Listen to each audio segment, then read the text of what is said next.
Spread the fire. Welcome back to SMWX. And today I'm really glad to once again be joined by SMWX legend and political analyst of the highest order, Gogo Aubrey Machikri. Gogo, thank you for joining us. I think we can call this the third in a trilogy of conversations that have happened around this election. Well, because we are in the age of the government of national unity, I will greet you in more than one language. Tamaku. Tamako. Namaste. Namaste. Shalom. Salam alaikum. Togons. Togozan Gogo. We are in the age of unity. All our problems have been swept aside. Yes. And so there's nothing more to talk about. But Yes. Here we are. And let's begin, Gogo, with a question I have for you. To what extent does this government of national unity, quote unquote, which is not a government of national unity, represent a betrayal of the liberation struggle? You tweeted in your usual figurative way that this was the biggest betrayal since 1652, sorry.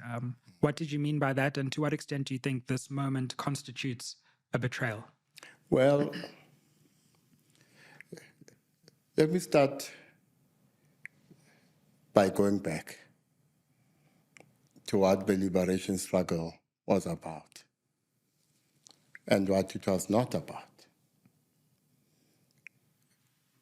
The liberation struggle was about the creation of a society that would be the antithesis of apartheid society.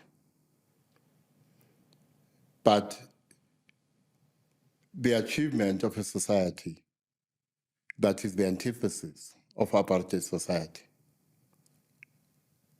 was not the ultimate goal.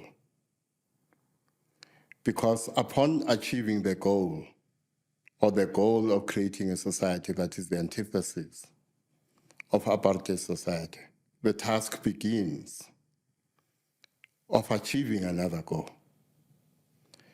The goal of setting up a society that is the antithesis of the society I've succeeded in creating, that is the society that is at that point the antithesis of apartheid society. Now, that's going to be an ongoing task for a very long time. Last time we spoke about the fact that history is a ceaseless repetition of error, folly, and correction.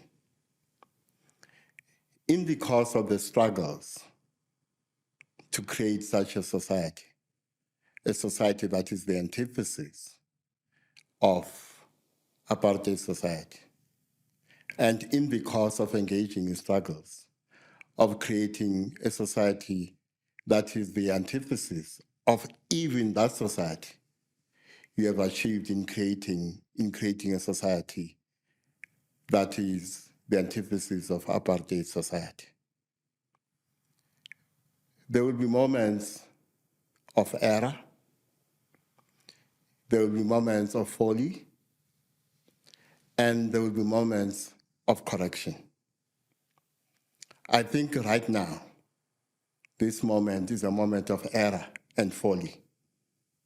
So the GNU moment is a moment of error and folly. What must follow, therefore, is the struggle for the correction of this error and folly. Now, how many ballot papers did you get when you voted? 3. Me too. Both of us did not get the fourth one. Because the fourth one, and I say the fourth one because those who talk in defense of this error and folly we call the GNU say that voters decided that they want a coalition. no party will govern alone. In fact, some in the ANC have even argued that voters decided they want the ANC and the DA to govern together. Of course, if you look at what the ANC garnered, under 40%, but let's be generous and say 40%, and arithmetically round it off to 40%. So 60% of voters did not vote for the ANC. Let's round off what the DA got and say it's 22%. So 78% of voters did not vote for the DA. So what were they voting for? When 78% of voters did not vote for the DA and 60% did not vote for the ANC, if we look at the two cumulatively, it cannot be that those who voted, who constitute a minority in more than one way, it cannot be that what they were doing, where they were dictating into existence a government of national unity or a coalition. I say they're a minority in more than one way because a third of voters who qualified to vote did not vote. So the participation rate was as low in this election as it was in the 2021 election, if it wasn't lower. So actually, if we look at this in terms of the participation rate, it is a minority that wills this GNU into existence, if, of course, you buy the fairy tales that politicians have been telling us about the GNU. And that brings us, of course, to the question of language. Here I'm guided by the work of the Indian philosopher, J. Krishnamurti, who, amongst other things, says, words are not what they describe. The word flower is not a flower. Therefore, the words government of national unity are not a government of national unity. The words social justice are not social justice. The word democracy is not democracy.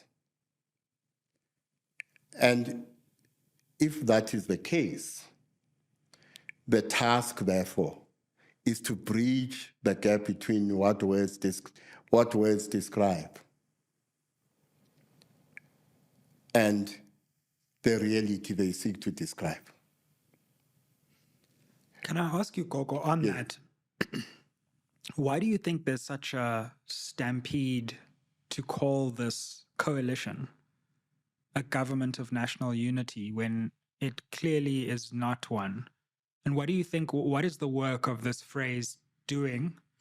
What is it revealing and what is it concealing that we as a citizenry need to be aware of? And in addition to that, I can understand when politicians want to use terms in ways that, shall we say, stretch their meaning to the limits of absurdity. But I have less sympathy for media, and here I talk both about the public broadcaster, I'm afraid, and commercial media, News 24, etc., who latch on to the words that politicians have chosen and are not giving people a critical sensibility and are using this GNU term as if it's a fact when it is at best an opinion. Yes. Well, in our last conversation,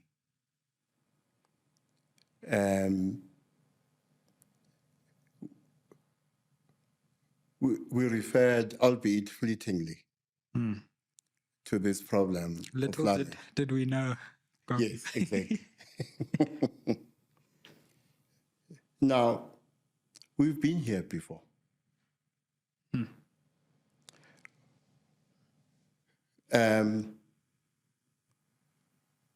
This government of national unity and the language and the words that are being used to mislead us, are reminiscent of a moment in our history that is not dissimilar in terms of its meaning and import. This is when Nelson Mandela decides he's going to wear the number 6 Springbok jersey. It's the same logic. When the Springbok, to me, is not just a symbol of apartheid. It is actually a symbol of apartheid denial. It is a symbol of apartheid denial now. It was a symbol of apartheid denial at the time of the Rugby World Cup in 1995. Was it 1995? Yes. So Nelson Mandela wears the number 6 Springbok jersey to legitimize, inadvertently or otherwise, consciously or unconsciously. In other words, he becomes either a conscious or unconscious agent of apartheid denial when he wears that jersey. Now remember, that moment follows the moment of the 1994, the year before, Government of National Unity. Sure. And it happens within that Government of National Unity. Yes. And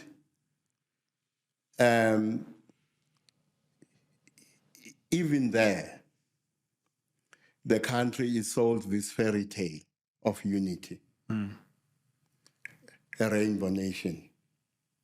I saw yesterday as we had the fly past by the toys of the South African National Defence Force,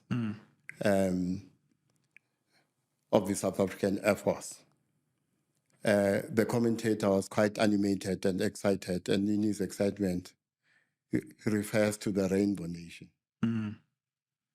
So the fairy tale of a rainbow nation,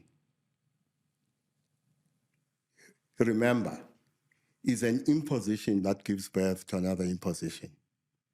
If you are a rainbow nation, if you truly support the idea of a rainbow nation, you can't oppose the idea of a government of national unity. And in 1994, how do you express your support of the idea of a government of national unity? Is firstly by supporting this fiction, this fairy tale of a rainbow nation. Upon legitimizing that fairy tale, you can then legitimize another fairy tale, the fairy tale of a government of national unity. Now, I will put it in the different languages of my ancestors and tell you what this government of national unity is. My Tswana and Sotho ancestors would say, Kisipuko, Sansinzi. My Zulu ancestors would say, Isipogi, Sempugan. My white ancestors will say, this is the ghost of a fly. Now, there's a spider web in front of you, and a fly gets caught in that spider web. The spider comes and eats the insides of the fly. So there's nothing inside. But if you come after that moment, what you will see is a fly.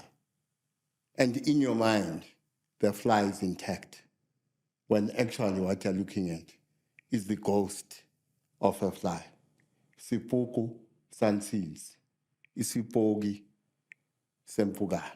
That's what the GNU is. It is the ghost of a fly. The insides have been eaten by the spider. That's what it is. Thanks for watching SMWX. Before we get back to the episode, I just wanted to let you know the 4 ways that you can help support this channel if you want to see us growing bigger and better to keep you more entertained and informed. The first way is you can invite me to speak at your company, your school, your institution. You'll see the contact details down below. The second way is that you can become a member of this channel. Become a member, or you can give us a thanks. You'll see there's like a heart with a $sign in the ribbon below this video. Buy me and the team some coffee for this episode. The third way you can get involved is you can advertise on the channel. Now, I'd much rather the community of viewers would be advertisers on this channel than me going out to people who don't really know about SMWX and trying to explain it to them. So if you're a viewer and you have a business and you want to partner and you love this platform, let's partner on this channel. And then finally, you can buy merchandise, you can buy books. All this is in the description down below. Now let's get back to the episode. Yes. Wow, wow, wow. It's so true. And it feels like, we've been here before in 94, but I feel we've also been here before with the New Dawn narrative. Yes. And I think there's a deeper conversation as a nation we need to have with ourselves about why we are so addicted to these sugar rush moments of false hope. Yes. I'm not against hope. In fact, I think it's one of the most profound virtues. But for me, hope should come when you see people who live in poverty brought out of poverty, or racialized inequality being dealt a serious blow, or unemployment changing direction, people getting housing and healthcare. But we seem every 5 years or 10 years or so to, as a nation, wish for this moment of short-term hope to see us through before there's any evidence for that hope. And I really wonder what it is about our national psyche that needs these moments of superficial unity when our society is so structurally divided. Well, we are slaves to the no. And what is required is for us to free ourselves from the no. What is the no? Those of us who were victims of colonialism and apartheid, the known is the pain of the past. But those of us who were victims of colonialism and apartheid, the known is something else. The known is the liberation movement. In this case, the known is the ANC. And that is why for too long, over the past 30 years, we could not imagine our future with or without the ANC. In fact, for too long, we could not imagine our future without the ANC. Even the perpetrators of apartheid colonialism, or those who benefited from it, who are now going to sit with us in the government of national unity, even them could not conceive of our future without the ANC. Another known is that of the Rainbow Nation. Because when you are not free from the no, you become a slave to attachment. You become attached and therefore become a slave to ideas. I'll give you an example. A country is a story. Countries are stories. Countries are works of fiction. Countries are fairy tales. So South Africa is a story. South Africa is a fairy tale. In terms of the fairy tale, in terms of the story, South Africa is a place where South Africa belongs to all who live in it. A fairy tale.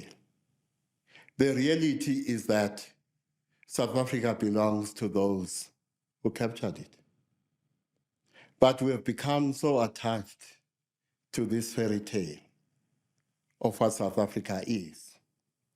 We've even become so attached to this story that we fail to heed the warning made by Chimamanda Ngozi when she warns against the dangers of a single story. So the fairy tale or the story of this GNU, this work of fiction, is the success that has been achieved in imposing a single story, a story of what South Africa is, when in fact this story is a work of fiction. So this GNU is also the product or is a function of something else, a manufactured consent. Now, what forces are responsible for manufacturing this this consent? Amongst others, the media has become an instrument when it comes to manufacturing consent in this country. And even when it comes to this fiction, we call the GNU, the media has been complicit in manufacturing consent. Too many in our media are people who, when those in power tell them the sky is blue, they don't check for themselves. They take it for granted that the sky is blue. But that is a function of something else. Remember that news is not valueless. News is value-laden because this thing we call news is socially constructed. So when you look at the narrative of the Government of National Unity over the past few weeks, if we were talking about the literary text, as part of our analytical framework, we would have to deploy the idea of the intertextuality of a text. What gives this text meaning? One of the things that gives a text meaning is what the reader brings to it. Another thing is, who is the reader? Whose voice is the authorial voice, for instance? And who is the author thinking that they're writing to as well? Exactly. So all those elements and more give meaning. And this is what has happened here with the GNU, if we're going to use the analogy of a literary text. And then, of course, there's this question of who knows? Who says who knows? Who tells us who knows? Who tells us what knowledge is? And these questions arise because this fiction comes into being and takes root because something else has happened. To impose this kind of fiction, you must impose something else, what I call a canon of rational opinion.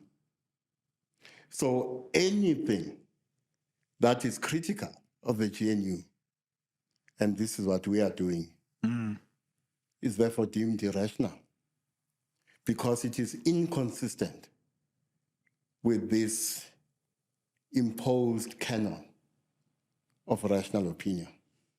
And that is why, if you are critical of the GNU, you are backward, you are immature, you are not educated, and all the phrases that have been used to describe those who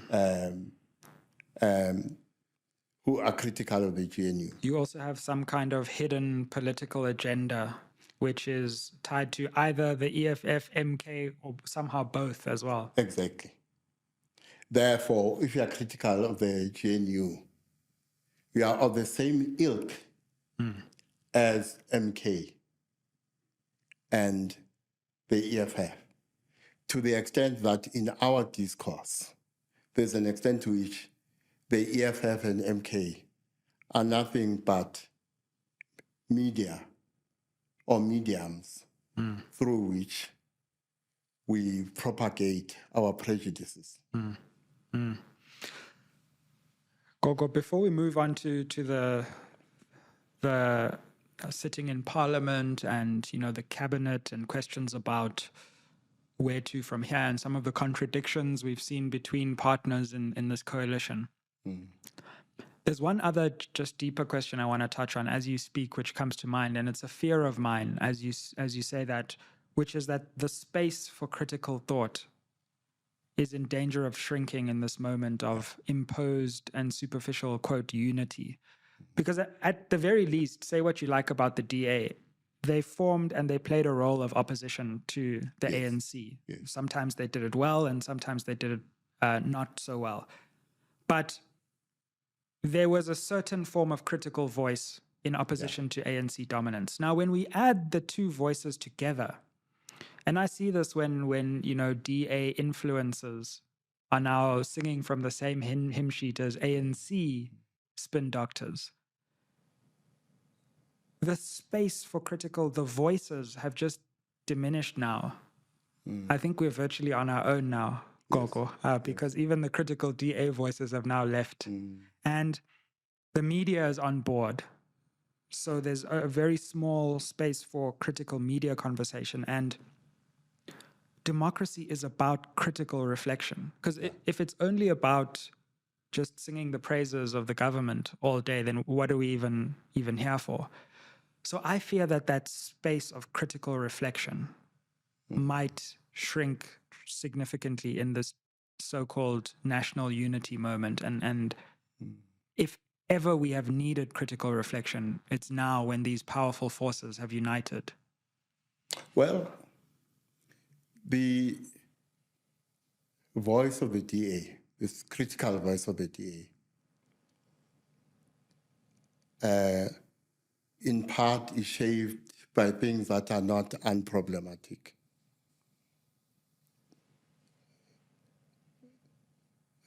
For instance, the DA is an embodiment of the settler colonial paternalistic mindset. And therefore, some of its criticism emanates from the settler colonial paternalistic mindset, particularly that of the English-speaking settler. So even when it is critical to the power of the ANC, and I have been critical of this idea of speaking truth to power, in the sense that we speak partial truth to power, in this sense. We don't speak truth to all forms of power. We speak truth only to certain forms of power. We don't speak truth to forms of power that benefit us. And so to the extent that the DA was critical of the ANC, was a critical voice, it spoke truth to a particular form of power. It did not speak truth to all forms of power. And that is why, for instance, Helen Zille will say things like colonialism did us a favor, did black people a favor. And it is in that context, for instance, that these reprehensible videos have emerged of a DA member of parliament who spews the most racist of things. I have argued over the years that racism is a dynamic that is internal to, not external to the DA. The DA is an embodiment of the settler colonialist, paternalistic mindset. People have forgotten that even people like Helen Suzman, as part of liberalism in this country, were not in favor of one person, one vote at some point. Remember that the Liberal Party, the precursor of what we call the DA today, the precursor of the Progressive Federal Party, the precursor of the Democratic Party, which is the precursor of the Democratic Alliance, was not in favor of one person, one vote. They were in favor of what they called the qualified franchise. only certain classes or groups of black people should vote, not all of them. Those who have attained a certain level of education, those who have land and things like that. Those, according to this liberal logic, could vote. Now, remember something else about the DA. So the idea that the DA is a party of liberalism is a misnomer. Elsewhere in the world, you would call the DA what it is, a conservative party.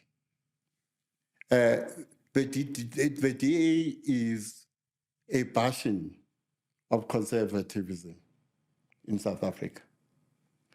Of course, in South Africa, liberalism got married to racism. So the face of liberalism in South Africa was also the face of racism, a racist face. And therefore, it can be argued legitimately that part of the many faces of the DA is that of racism. Well, you mentioned the Ronaldo Gous scandal, the shocking racist comments, which, by the way, have been public for a very long time. And I've been the recipient of lots of his abuse down the years. As they say, by their friends, ye shall know them. Indeed. I don't receive those reviews. Yeah, exactly. I don't have such friends. Exactly. But it's a really important moment, and I want to focus on a few aspects of it. Number one is that before the most obviously racist videos where he's spewing these the K word and the N word and calling for the murder of black people, there are clearly racist comments, but DA leaders want to sweep them under the carpet or explain them or delay any form of accountability, wait for further verification, etc. Which means that there is this ridiculously high bar for racism where, unless you say something like what Ronaldo Gous actually said in the video, and he did say those things, as the DA has admitted, only then, in the country with the most racist history in the world, can you be actually condemned and face accountability for your racism. And sorry to interrupt. No, by all means. If you call for the scrapping of the Constitution, you are the devil incarnate. Worse than this whole shape. And we get here in part, to go back to an earlier question you asked about how we get here. We must problematize the positionality of the black elites or African elites. If you look at the history of colonialism, who colluded with the slave traders on the continent? Was it not the black elites, called by us kings, chiefs, and things like that? So this theme of betrayal is not new. It is one of the things the black elites have been doing for centuries, colluding with the slave traders. Going back to my Tswana and Sotho ancestors, I suppose then we can say, Sitlare of the black elites, Kilikhoa. The medicine of the black elites is a white person. Because the black elites are so desperate for white approval.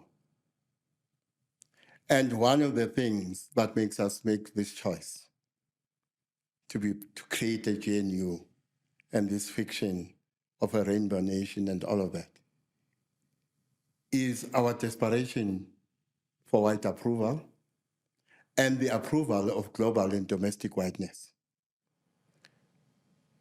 So you saw what happened to the rand this week.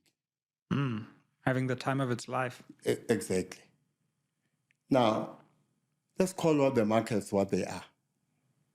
That is whiteness. right there. Whiteness as an ideology, whiteness as a dominant reality, social, politically, and economic, whiteness as a logic. So one of the problems I've had with the black elites in history and in recent times is how through organizations like the ANC and others on the continent, the black elites have become allies of colonialism. That's one of the reasons we get here. We get here because Sitlari of the black elites, Kilikhoa, who are desperate for white approval at a global and domestic level. And one of the manifestations of that, thinking about Reynaldo Gous, is that this is the GNU's MP, by the way. It's not just the DA's MP. It's also the ANC government's GNU partner now. And I've been fascinated by how quiet the ANC has been on this. And this is one of the unintended consequences of going into this coalition for the ANC that they will soon realize. Same for the DA, because I think there are going to be some interesting ANC mistakes along the way that the DA will also have to own. But what do they say to this? I mean, what does the ANC do about this? Clearly, there's an extremely racist voice, which is probably symptomatic of a much deeper and more widespread problem, which is just better hidden than Reynaldo Gous could hide it. But the ANC has allied itself now with some of these forces, and there's no way to naysay that they have now they've allied themselves with a lot of different forces, but one of them is voices like Reynaldo Gous's, which everyone knows are in the DA. I think I must correct you, though. We must not be unkind to the ANC. I've spoken about how the black elites are desperate for white approval.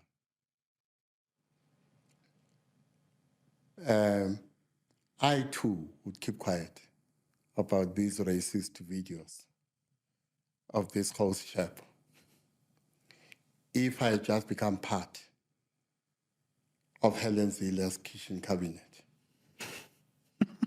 You're not holding back today, Gogo. So the silence of the ANC when it comes to the political economy of race and the race in general. Absolutely. I wish I could say it's uncharacteristic. It's not uncharacteristic. Yeah. When that is the voice that we so desperately need, it just goes missing all the time. I asked last time, what is African about the African National Congress? In the same way that if you look at, let's say, at our universities in this country are not African universities. They are universities in Africa. The two are not the same. So the ANC is an organization in Africa, but not an African organization. So I ask again, what is African about the African National Congress? I might ask as myself, where's the national unity and the government of national unity? But let me not belabor the point. Gogo, let's look at some of the events through which we can understand what's happening in South Africa today and South African politics. And let's come to the parliamentary sitting where the president was elected as predicted on this channel. This channel has quite the track record of predictions and beards being retained and yes, all of exactly. that. And lost. Indeed. Some lost their beards, others didn't, but we won't mention any names. So Oratile. Xhosa lost an opportunity because he lived before this time. Then the seminal poem would not have been Paradise Lost. It would have been A Beard Lost. Indeed. And Yeats would have written Beards Fall Apart. Yes. Exactly. So the parliamentary sitting, while we're all watching the sitting, and we were lucky enough to be at the Cape Town International Convention Center, by the way, just also the symbol of that sitting being in a Cape Town Convention Center and a private building, because our parliament is burned down. We haven't even begun it was apt. It was opposite. because Cape Town is the bastion of whiteness. Yeah, and the privatization agenda, I think in some ways was symbolized by the fact that Parliament itself had to sit in a private venue. And I must add, because I know someone is going to say, I'm not talking about the white skin. I'm talking about whiteness as a logic, as an ideology, as a worldview. And some of the purveyors of whiteness, as we see with the GNU, are not white. Absolutely. So we're sitting and we're watching the parliamentary sitting unfolding, and then it breaks from various media channels and journalists that the ANC and the DA have found a deal. And soon after that, we see ANC and the DA collaborating very effectively, not just in Parliament, where they elect a speaker and a deputy speaker, but in KZN, where they elect a speaker, Premier, Gauteng. And it becomes clear that this ANC-DA plus coalition is in charge. What did you make, and what do you make of that moment that we saw in Parliament? Well, I think one of the reasons some people are upset about the GNU is something born out of another misnomer. People criticize the ANC out of the mistaken belief that the ANC and the DA are different. The GNU is born out of the fact that the ANC and the DA are not different. They are similar. And so they do another with the material benefits that will come with it for those who are part of the GNU, is born precisely out of the fact that the ANC and the DA are not different. And I suppose this is why the SACP and COSATU are upset. It's because they're in denial about the true nature and character of the ANC. And what that denial has done, it has made them believe that the ANC and the DA are different, and that's why they're upset.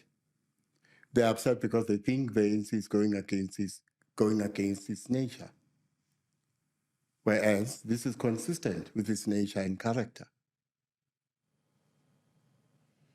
Different packaging of the same ultimate ideas and agendas. Exactly. So what is interesting for me here, after watching the inauguration yesterday, is a question I have. Cyril Ramaphosa undoubtedly is the de jure president of the Republic. But is he the de facto president of the Republic? I don't know what your answer is.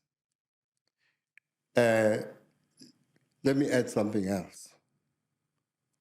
I suspect that what the DA may want to do, or may do, is to set up a shadow president's office within the DA. It does not necessarily follow that John Steenhuisen will head that unit as the shadow president. Back to my question. Is Cyril Ramaphosa the de facto president of the Republic? If the answer is no, who is the de facto president of the Republic? Who do you think is the de facto president, or could be? I'll give you multiple choice. Velenkosini Hlabisa, John Steenhuisen. I won't make it too complicated. I will limit it to these names. Helen Zille. It's interesting that you mention Helen Zille, President Zille, as a key force in South African politics. There's no doubt about that. We spoke, what, a year, 2 years ago? Last year. Yeah, where we already spoke about this potentiality. Now, we saw some very interesting contradictions emerging on live TV. And I must give a shout out to Clement Manyatela, who delivered very effective interviews with both Figile Mbalula on the SABC and Helen Ziller. And after the euphoria in many quarters, that this coalition had come together and an agreement had been signed, the cracks have begun to emerge. And on the one hand, you had Mbalula as SG of the ANC saying, no, there's no veto that the DA can exercise over our decisions. And then you had Helen Ziller, who, by the way, had the document right there in front of her, and quoted chapter and verse, effectively showing that there is a mutual veto. Yes. The ANC can't move without the DA, and similarly, the DA can't move without the ANC. But together, that force is sufficient to create consensus if there is disagreement in the coalition. Yeah. What did you make of that contradiction, but also the nature of this document, and how do you read it? I have a disturbing question which haunted me the whole night last night. Did people like Mbalula read the statement of intent? Sure. I wonder.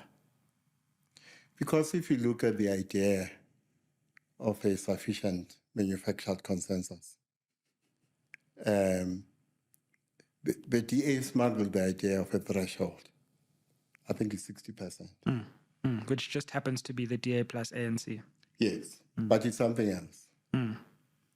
That 60%, can it not be re-engineered to include elements of the Dubula Inyanga coalition?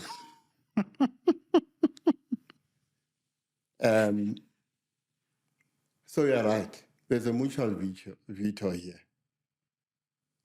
But you're saying we have a government of Dubula Inyanga? Dubula Inyanga. You must say it properly. Yeah. In Fanagalo, the language that CNN speaks. In Zulu, it's Dubula Inyanga. In the language Fanagalo that John Steenhuisen speaks, it's Dubula Inyanga. So this is the Dubula Inyanga coalition. The DIC, not the GNU. Yes, the DIC. So back to the veto. I mean, what do you think is the significance of that? I spoke to Pierre De Vos on the channel, who said he was quite surprised that the two parties had bound themselves so inextricably. And it seems only to be dawning on the ANC and ANC supporters now that, this is really what the document does. Well, maybe there's a question that comes before that. So I'll answer your question with my own. Is the statement of intent binding? And what does that mean? I don't, it's not legally binding. Yes. So the DA couldn't, in my view, take it to court and say, well, you signed here and therefore you're politically bound to this decision. Yeah. But I think it is politically binding to the extent that the DA only signed that document in the knowledge that the sufficient consensus clause was included.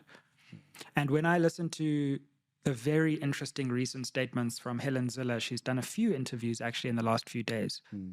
And I read the tea leaves of the important voices in the DA who are speaking publicly. It seems clear to me that they will pull out of this arrangement if the ANC tries to exert too much power and pretends that it is the majority party. Pretends it has power. Exactly. And so the legally binding nature of it is not as important to me as the politically binding nature. And I think it is politically binding within maybe a few degrees of flexibility. Yeah. I think you're right. And I think the ANC has more to lose and the DA has more to gain if the ANC violates the spirit and letter of the statement of intent. The DA, you're right, will walk away. And I think the ANC needs the DA more than the DA needs the ANC here. Yeah. Absolutely. Except that in our last conversation, we spoke about strategy. And I said all strategies have the same weakness. They assume that the strategy is as rational as those who designed it. There is another weakness that almost all strategies have. The element of risk management is quite weak in almost every strategy.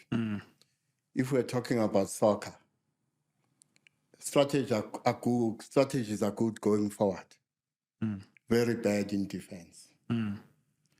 So I am not sure that the ANC and the DA have done enough of a risk analysis and have a risk management plan in place to mitigate the risks that may come with this coalition for them in 2026 and 2029. I think that's true. And it goes back to this idea that just because they have 60% of the vote together doesn't mean that 60% of the country wants this outcome. Exactly. And I think what they haven't factored in is that any mistake is going to be met with not just public backlash, but a majority of people being against that kind of mistake. So we look at the Ronaldo host thing, which I've said the ANC is now going to have to live with DA racism and negotiate around it. And we know that just as the DA has a blind spot on its racism and racial statements, the ANC has many blind spots, particularly around accountability, around questions of the abuse of state resources and corruption. And there's no doubt in my mind, don't worry about Phala Phala and all these past state capture things. There will be new corruption scandals. There will be new evidence of taking the people's resources for granted. And I will be fascinated to see what the DA does, never mind with the old scandals, but with the new scandals. Will they also remain mute? Or will they walk away? Because those are really the two options. Yeah, there's an extent to which a coalition of this nature is like getting married in community of property. Your assets are my assets. Your debts are my debts. Your racism is my racism. Your good governance is my good governance. Your lapses in good governance are my lapses in good governance. So both parties must understand that to some extent they are married in community of property. And Phala Phala is going to test that sooner than we think. Absolutely. Yeah. I was very interested again to hear the statements on Phala Phala because first Zilla was asked on one day, have you thought about Phala Phala? And she said, we need to separate impeachment from a motion of no confidence, impeachment being the more serious attempt to remove a president from office. She didn't touch on impeachment, but she said we would defend the president that we voted for in a motion of no confidence.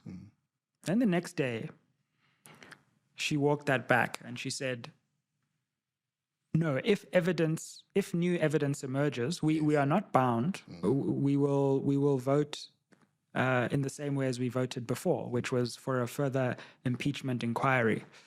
John Steenhuisen was then asked at the inauguration the same question, and I'm very glad that journalists keep asking about this. And he said a similar thing.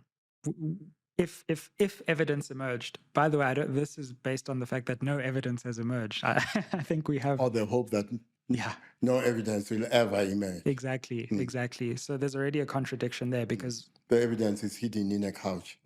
Exactly. And the DA has spoken on what they think about that evidence before. But again, he said, no, if the evidence emerged, we will be under no obligation to protect the president effectively. And Velengosi Hlabisa said the same thing. So it does seem to me that these opposition parties are going into this with their eyes open and they haven't made a choice, which I think is very dangerous unless they've made a secret choice. they don't know exactly what they're going to do on this pala issue. And imagine, quote, evidence does emerge, new evidence does emerge, or a law enforcement agency is forced to say, well, we think there's enough evidence of criminality here to begin a trial. What then? I don't know that anyone knows what to do then in this I suspect that the IFP has less to worry about when it comes to mitigating risk and the risk management strategies than the ANC and the DA. And I suspect the ANC has more to worry about than the DA. But there's a point we've been missing. It is not entirely true that what South Africans have been yearning for is an alternative to the ANC. South Africans have been yearning for an alternative to both the ANC and the DA. And when they do their risk analysis, both parties must bear that in mind, that there is a hunger in this country for an alternative to both of them. And actually, the two together are roughly the same size as the ANC used to be. Exactly. So my hope for this moment actually is exactly that the choice before South Africans will clarify, like Helen Ziller likes to say. She thinks the choice is between the EFF and MK and the DA.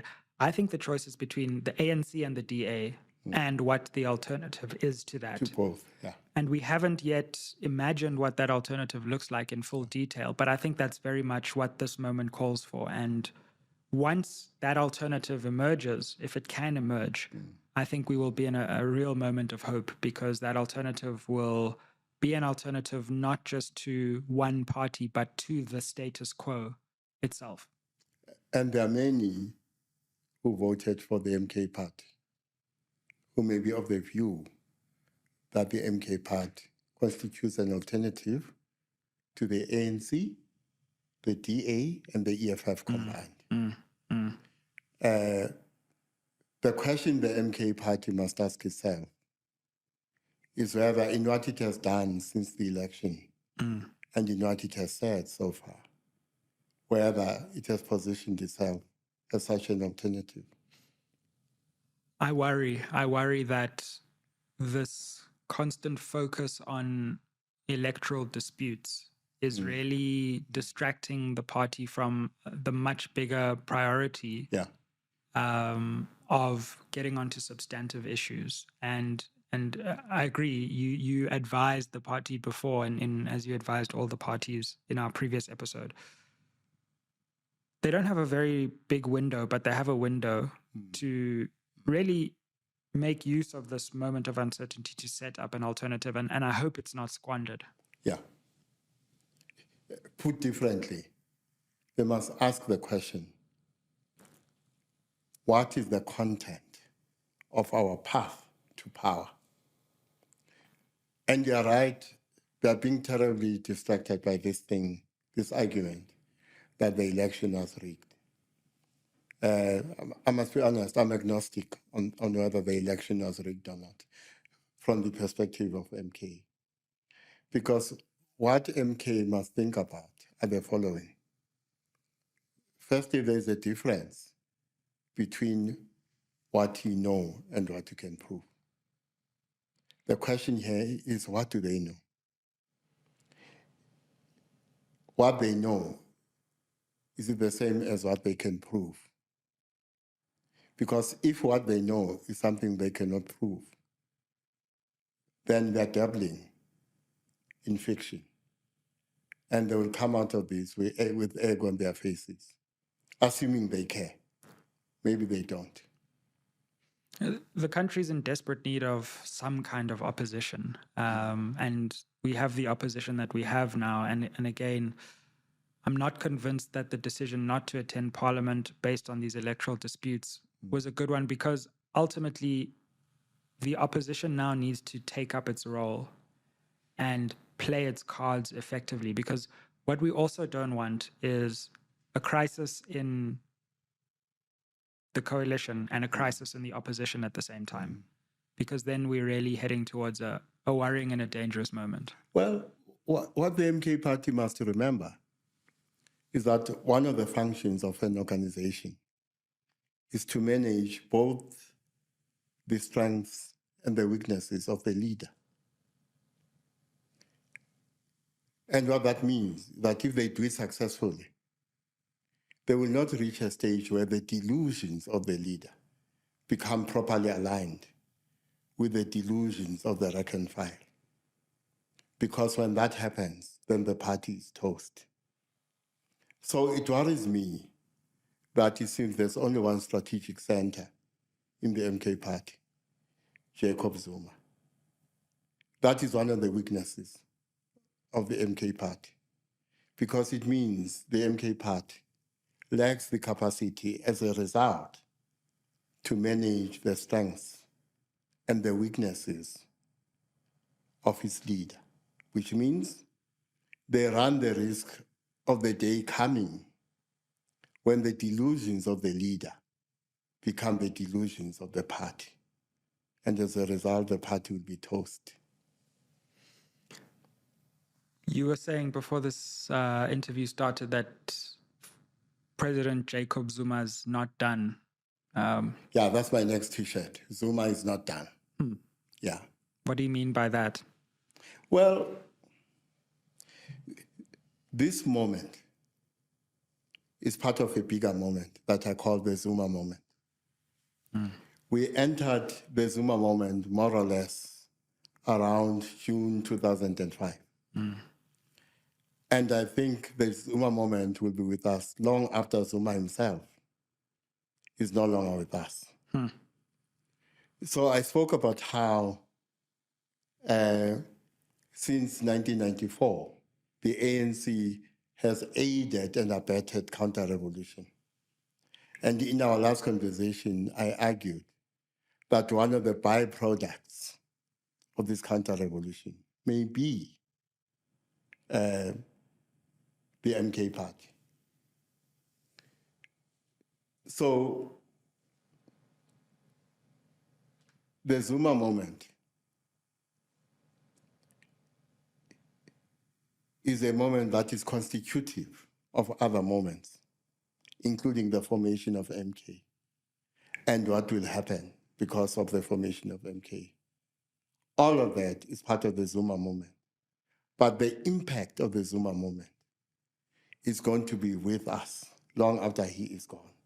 Right now, the Zuma train is still on the tracks. So Zuma is not done. I don't think the Zuma moment is done. There's still more coming as far as that moment is concerned to shape the future direction of the Zuma moment and its impact on the country.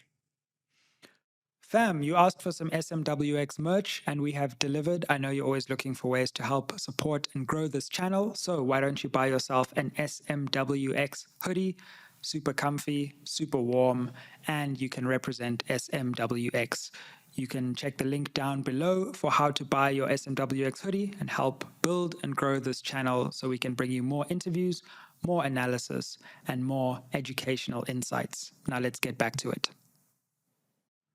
At the same time as it's important to be critical of MK and all parties, there has been this constant narrative surrounding MK that they are 2 seconds away from plunging the country into violence, that they have some kind of violent intent that is secret and will be revealed at the appropriate moment.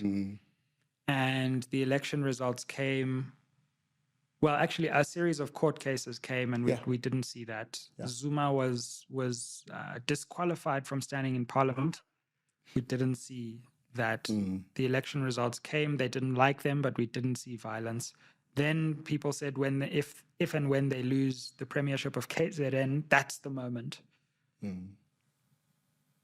Do we need to inquire into this narrative of inevitable MK violence and in what ways is this preventing us from actually dispassionately trying to understand what the political phenomenon that lies underneath MK is? We need to problematize this narrative. In a way, we did not with another narrative. We were very uncritical about the imposition of the narrative of state capture. And when actually what happened there is that the narrative of state capture was not a narrative born out of our antipathy towards state capture. We don't have an in-principle opposition to state capture. We are opposed to state capture only to the extent that at certain moments the state is captured by those who are not like us, we don't like, who do not like us. But when the state is captured by those who are like us, who like us, and who we like, we have no problem with state capture. And anyway, that narrative of state capture was ahistorical in the sense that the post-apartheid state was captured before, not after 1994. So by the time this thing we called state capture happened, the post-apartheid state had been captured before 1994. We have no problem with the state being captured by certain forces.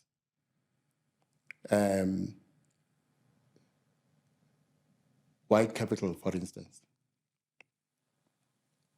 But Bell Pottinger did those who are uncritical or dishonest about the true nature of state capture a favor, because he could use Bell Pottinger to discredit in its entirety any attempt at the emergence of a counter-hegemonic discourse on the question of state capture.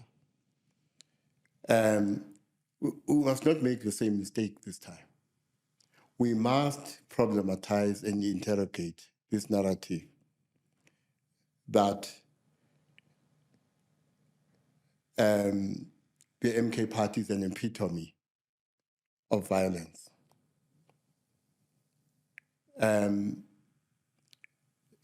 Now that comes out of something else,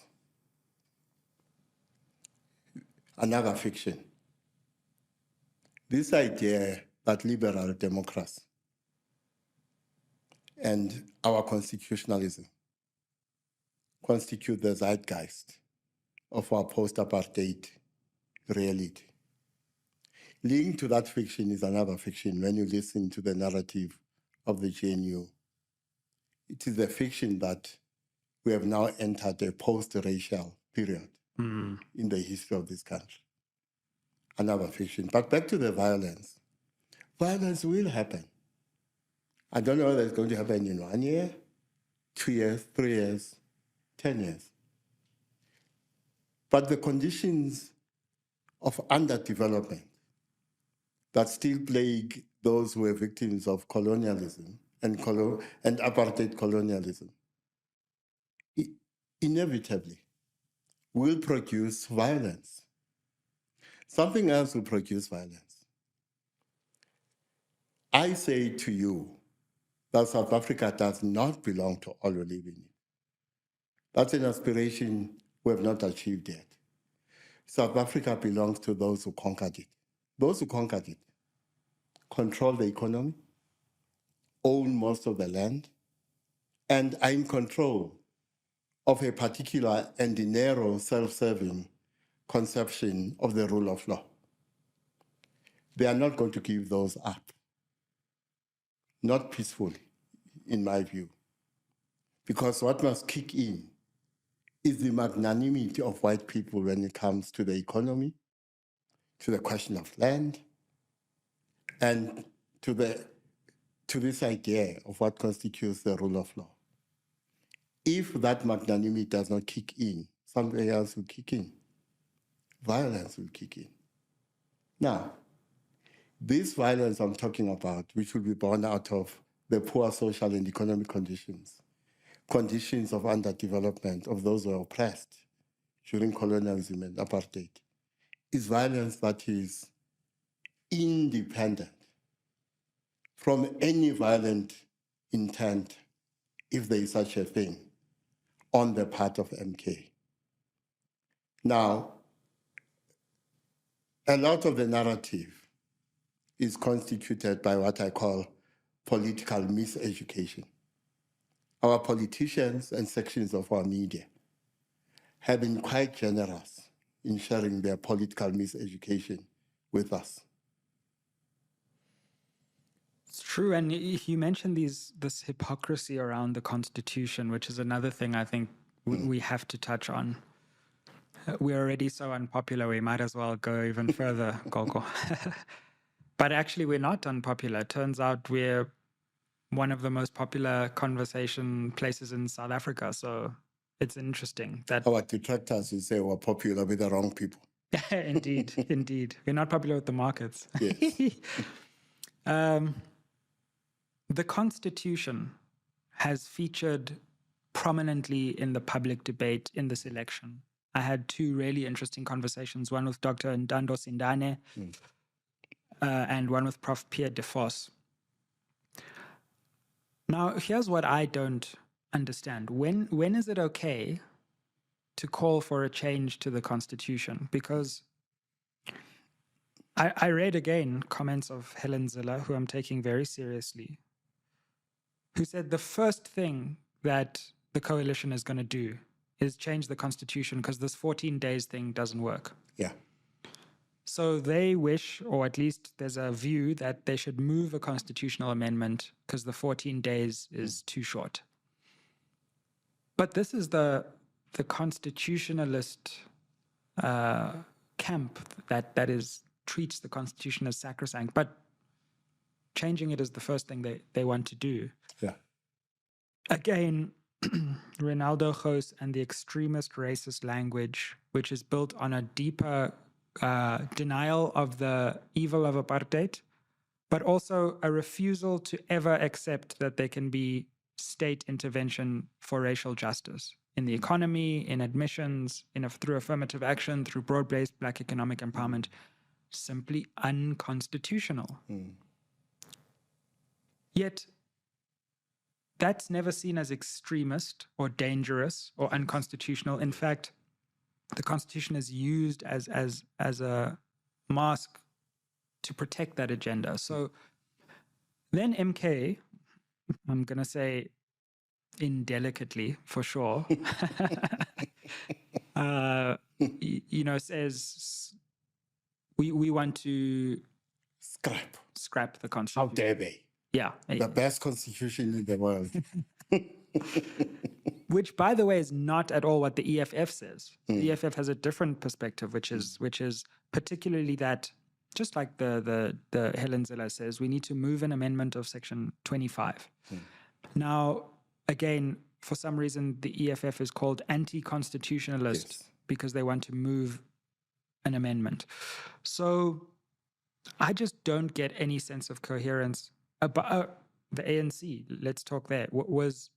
Is corruption constitutional? Is the theft of state resources constitutional? Is misgovernance constitutional? So I just don't get who gets to use the Constitution and who gets called an anti-constitutionalist when it seems to me that there is broad agreement on the Constitution. However, there are different versions of what should be changed and how far that change should go. And creating scarecrows about people who want to throw away the Constitution when what they want to do is move one amendment or move significant amendments through the parliamentary process. I don't think MK has ever said they don't want to do it through the appropriate channels.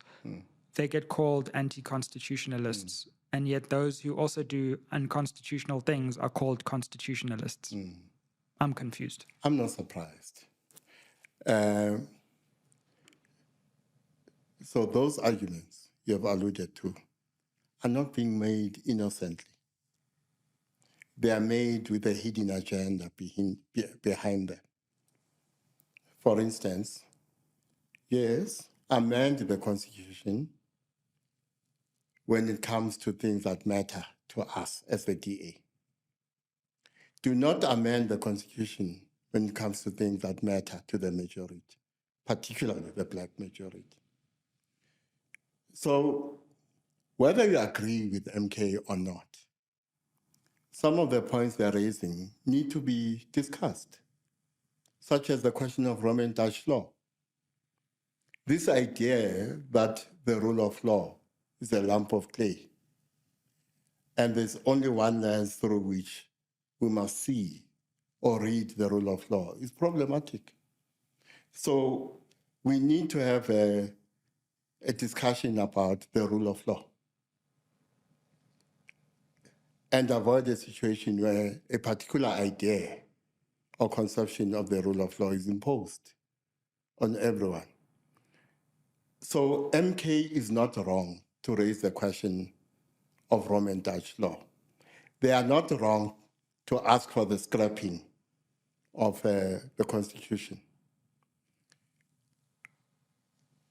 Up to the point where they argue that we must scrap the Constitution, they're not wrong.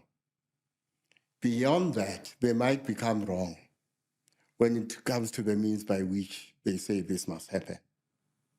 But up to the point, they simply make the argument that it must be scrapped. We must have that debate. My own view is that the Constitution must be rewritten. Because in the first place, any constitution, anywhere in the world, including ours, represents the triumph of a particular worldview over others.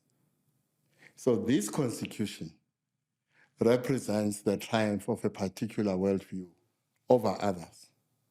So MK is correct to ask for a conversation about whether we should scrap the Constitution or not. In my view, we must rewrite it.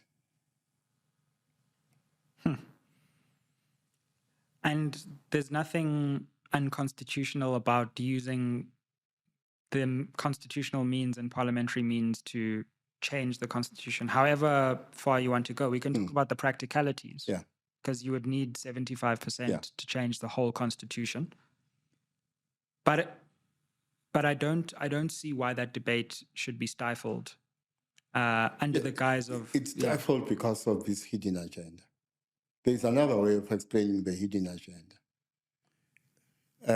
You remember the basic structure doctrine. You remember the seminal case in the India, was it the Indian Supreme Court? Yeah, it was, yeah. Which came with this idea of a basic structure doctrine. Yeah. Which, of course, does not originate in India. It originates in Germany. The idea that there are certain things in the Constitution that are beyond the power of amendment. That's what the basic structure doctrine is. Yeah. And what we're trying to do here, the hidden agenda, is to impose a particular version of the basic structure doctrine. In other words, what is in that Constitution and the Constitution must eternally remain immutable. That's the version of the basic structure doctrine this agenda is trying to impose. You know, my position is slightly different, but I think I fully accept that this conversation is necessary and needed. And if there's going to be anything like a national dialogue, which I must also get your views on, then we must put these questions on the table without any fear and have the real debate rather than the superficial one. I do think that there is a way in which the Constitution narrates South Africa's history, particularly in its opening sections, the preamble, which skirts over... By the way, is apartheid mentioned in our Constitution? No. Is that word used? It's not used at all. It's not used at all. All we get told is that there are, quote, injustices of the past. Exactly what those injustices are, we don't know. That there's a lot of focus on dignity and equality and freedom and very little focus on justice and reparation. Not to belabor the question. The word colonialism, does it feature in our Constitution? I don't believe colonialism features either. Yeah. Okay. Yeah. Interesting. Very interesting. Very interesting. And I don't see what the nation loses when we say the starting point is the horror evil of colonialism and apartheid. And we want to create a society that is the opposite of that horror. My own view, if you cannot name it, you will not change it. I think that's such a fundamental point. Do we name what we're actually trying to change, or do we exist in vagaries that anyone can latch onto? Which, by the way, is exactly why the Freedom Front Plus also says that we must protect the Constitution and the DA and the ANC and sometimes the EFF and even indeed MK sometimes. And I do think we really need to have a conversation about that. You know, I don't think the Constitution can be interpreted out of that omission. On the other hand, I do think that, you know, the Constitution has done really important work, not just obviously in securing the right to vote, which is the start, which it does, but guaranteeing the right to life, political association, freedom of expression, which we're currently exercising to its limits. Yes. We're pushing the envelope. Indeed. Political rights, I think all of that is good. There's probably even something good, even though it doesn't go far enough in the socioeconomic rights.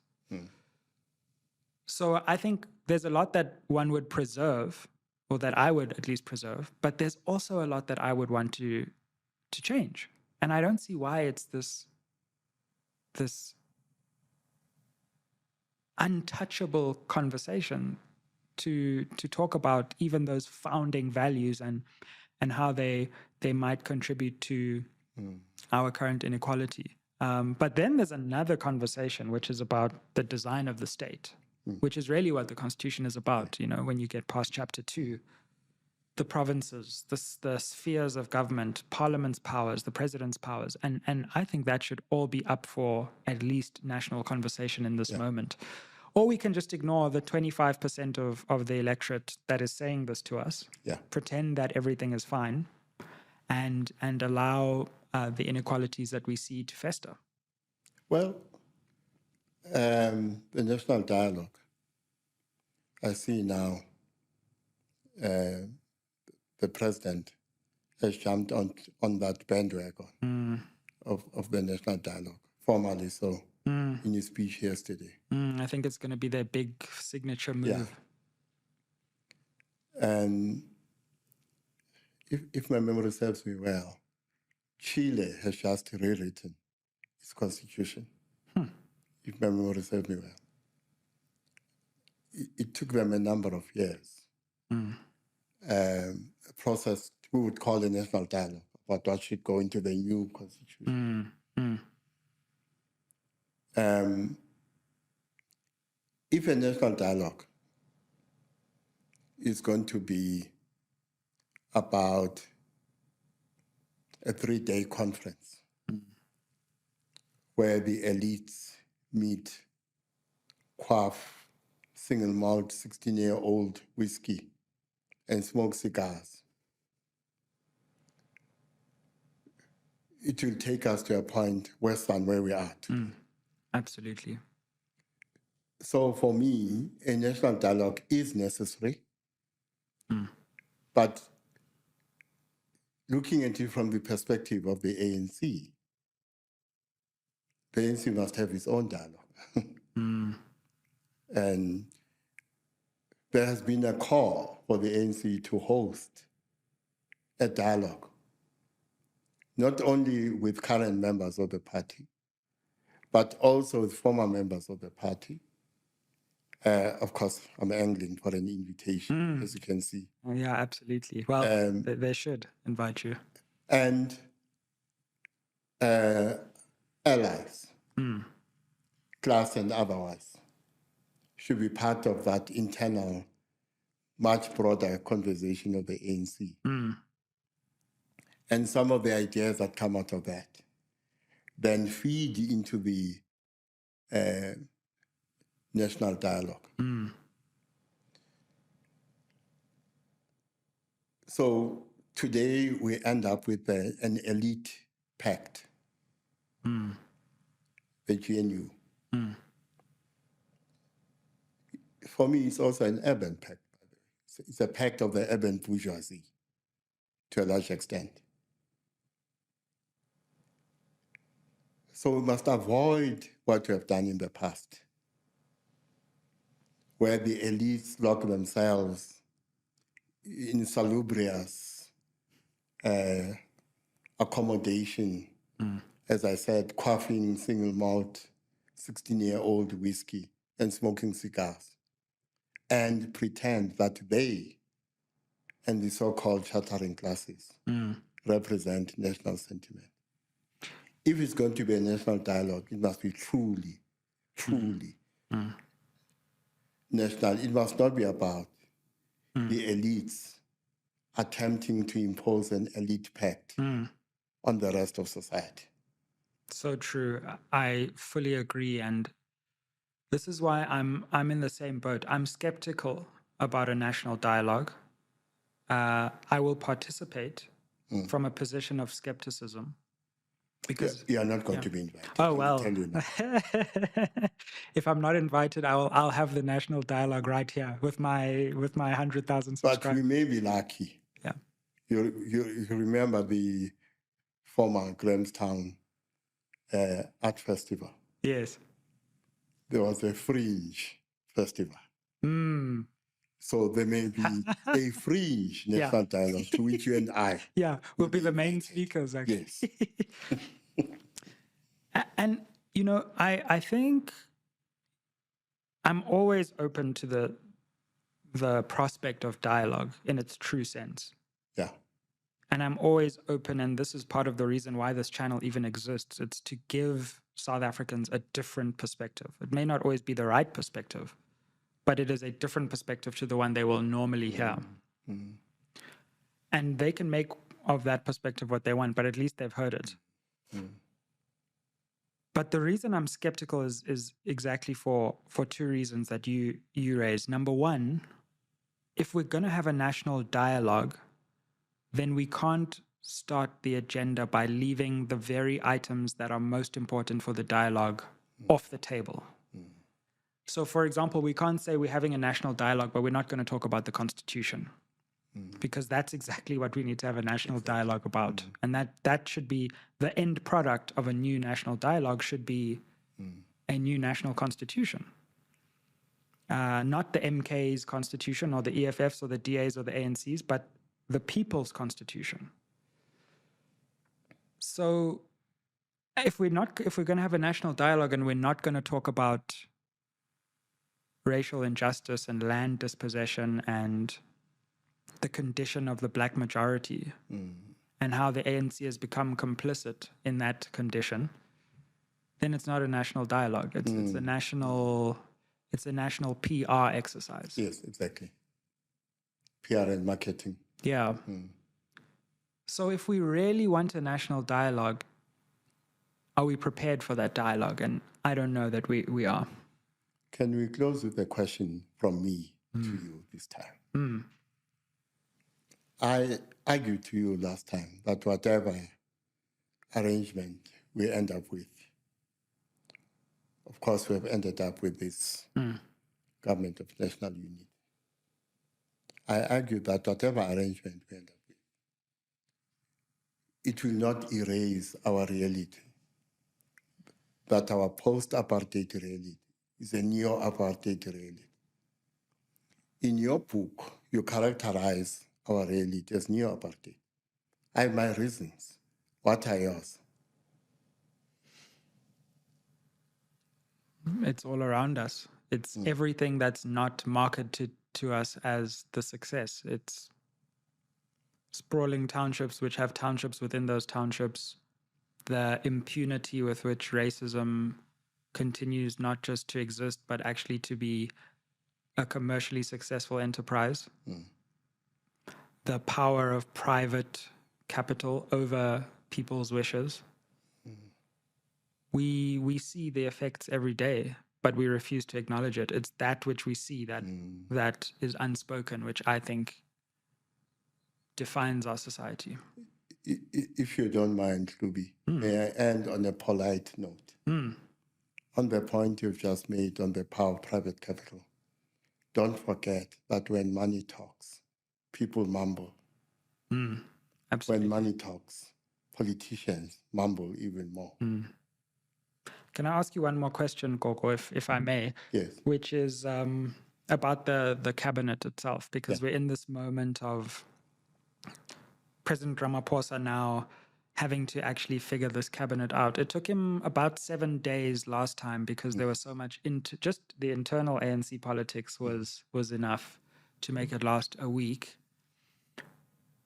We're already in a lot of dispute. What are the things that are top of your mind when we think about what this new cabinet might look like and what the coalition government will have to be grappling with? And what are the trade-offs that you see that may have to be made? Well, we must not forget that the appointment of cabinet is a political act. Because it is a political act, it is influenced in part by what I call politics in the shadows. So one of the things that are going to influence the decision the president makes about who is appointed to cabinet is about the fact that political communication, amongst other things, has two dimensions, the public and the hidden. Many things that happen in the lives of society are things that are hidden, are things that are shaped by that which is hidden, not the public dimension of political communication. So the considerations that will inform what the president decides, in part, will be based on that which is hidden, what I call politics in the shadows. But there are certain positions I'm interested in. For instance, does the DA get the position of deputy president? If it does, what happens to Paul Mashatile? Does that give him enough time and opportunity to mobilize against the president? Because if the DA gets the deputy president, then his case will be that of so near and yet so far. Does the DA get finance? Do they even want finance? They got finance in KZN. Do they want foreign affairs? Do they want public enterprises? Let me tell you what my worry, though, is. Whatever the specificities of the individual cabinet appointments are, there's a reality we are going to contend with. There is going to be some kind of re-engineering of cabinet, the government, and the state. There is going to be an element of reconfiguration, which means for some years before we go to the 2029 elections, we will have to contend with the fact that the state will not be able to perform optimally because it will be in the process of reconfiguring itself while it is expected to perform optimally. The question for me is, whatever cabinet appointments the president makes, what will the GNU put in place to manage this conundrum of a state that must deliver optimally while it is in the process of re-engineering and reconfiguring itself? That's such an important point because the virtue that we are being told of this government is that it will be able to deliver. Yes. We may not like all its elements, but at least the lights will stay on and the potholes will be fixed and there will be, quote, stability and governance. If the government cannot deliver even that, which will be hard, it will be hard to see how the GNU so-called will actually survive very long. Yeah. But if there's a breakup, one of the reasons some elements of the GNU will want to leave, there's a point before the next election at which they must time their departure carefully to avoid a situation where they are blamed for the failures of the GNU. If the different parties leave that decision too late, what will happen is in the 2026, 2029 elections, they get blamed for the failures of the GNU. So one of the motivations for leaving the GNU by those who will decide to leave it will be to make sure that the blame is put on those who remain at the time of the next election. And just finally on this cabinet question, Gogo, I actually think the cabinet announcement is going to be one of the most important moments in this whole story, because so far the ANC has managed, and to its great credit, I must say, if there's one thing President Ramaphosa can do, he knows how to negotiate a deal for power. Yes. He's been at the center of ANC deals for power and national deals for power, and he's done it again. But at some point, the ANC is going to lose power somewhere. They've managed to hold on to the presidency, cling on to the speaker. They're in coalition in places. They've kept Gauteng. At some point, power is going to slip from their grasp. And that is probably going to be the moment. I think it's going to be in cabinet when they have to give up a lot of positions there, that they finally realize the true effect of this election. Well, one of the things that's going to hit the members of the GNU is the realization that power always exists in counterpoint to powerlessness. If they find themselves on the wrong side of that, they will find themselves with much less power than they desired.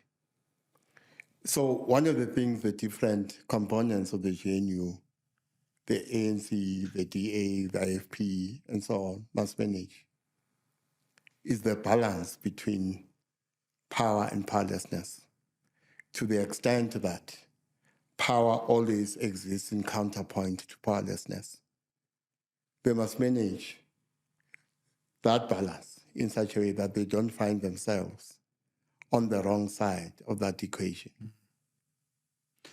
Gogo, thank you so much for joining us for this extended and fascinating conversation on SMWX. Really appreciate your time and your insights for this trilogy of pre- and post-election conversations. Tamako, Magwandi. Thank you for watching SMWX. Like, share, subscribe, and make sure that you spread the fire. What does that mean? That you spread this channel by word of mouth and help us get from 100 to 200,000 subscribers. That's the next milestone. Thanks so much, fam, for joining us. It's always great to have you. And stay locked for the next episode of SMWX. Aye.